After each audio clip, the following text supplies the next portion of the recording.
नमस्कार, मी कृष्णा पाटील. माझ्या या यूट्यूब चॅनलमध्ये ज्ञानवर्समध्ये सर्वांचं स्वागत करतो. हे यूट्यूब चॅनल मी माझ्या डे टू डे लाईफमध्ये जे घडणार आहे. मी एक अभियांत्रिकी विद्यार्थी आहे, इंजिनिअरिंग स्टुडंट, मांजरी बुद्रुक, पुणे येथं. रोज जी कॉलेजमध्ये घडणारी माझी जी लाईफ आहे, त्यासोबत माझा जो छंद जसं बासरी वाजवणं मला आवडतं, त्याच्याशी रिलेटेड जे काही आहे ते मी या यूट्यूबवरती अपलोड करणार आणि नक्कीच इथं माझा रोजचा जो प्रोग्रेस आहे तो अपलोड करायचा प्रयत्न करणार.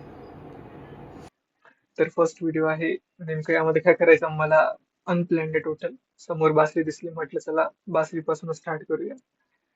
तर तसं बासरी जी इन्स्ट्रुमेंट आहे ही माझ्यासाठी पण नवी आहे. माझी जी टोन आहे ही विदर्भ साईडची आहे, तर ऐकायला जरी वेगळी वाटत असेल तुम्हाला, तर बासरीच्या विषयी आपण बोलत आहे. बेसिक नॉलेज जे बासरीचं आहे ते पूर्ण आहे. स्वर कसे राहतात, कोमल स्वर, तीव्र स्वर, नंतर सारेगम यावरती कसं वाजवलं जातं, त्यानंतर आणखीन काही जे टर्म राहतील ते सर्व माहिती आहे. ब्लो कसं करायचं ते पूर्ण माहिती आहे. बरंच पैकी फ्लूट वाजवता सुद्धा येतं. पण इश्यू काय असतो की फ्लुएन्सी एक फॅक्टर राहतो. वाजवून तर प्रत्येक जण घेतं, पण ते वाजवताना जी फ्लुएन्सी असते ती महत्वाची राहते. आणि त्या फ्लुएन्सीसाठी कुठेतरी प्रॅक्टिस लागते. तर बस ती प्रॅक्टिस करायची. तसं प्रॅक्टिस सारेगम पासूनच करता येते. जेवढं आपण अलंकारांची प्रॅक्टिस करतो तेवढं चांगलं होतं.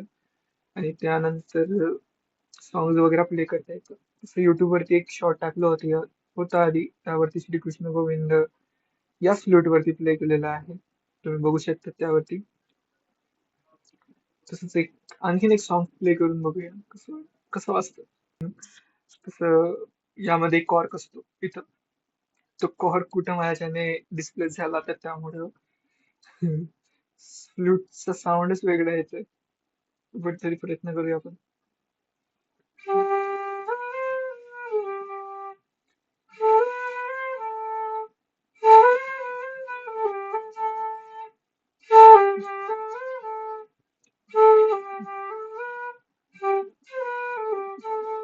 साठीच प्रयत्न करणार.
गाणं तुम्ही न ओळखत असेल कोणतं आहे. तर या मध्ये मी तुम्हाला काही फ्लूट नाही शिकवणार आहे. हे युट्यूब फक्त मी जे फ्लूट शिकतोय तिला मी कसं फ्लुएंटली आणखीन जात आहे ते माझं एक प्रोग्रेस ट्रॅक करण्यासाठी एक मीडियम आहे. देन आफ्टर यावरती जे पण कंटेंट राहणार ते माझं कॉलेज रिलेटेड, माझं हॉस्टेल लाईफ कशी आहे, माझं कॉलेज कसं आहे, देन आफ्टर पुण्यामध्ये एका स्टुडंटची लाईफ कशी राहते ते तुम्ही बघू शकता. एका अनालिस्ट माझं जे ब्रांच आहे ती AIDS पण एक स्टोरी आहे, तुम्हाला शेअर करेल लवकरच.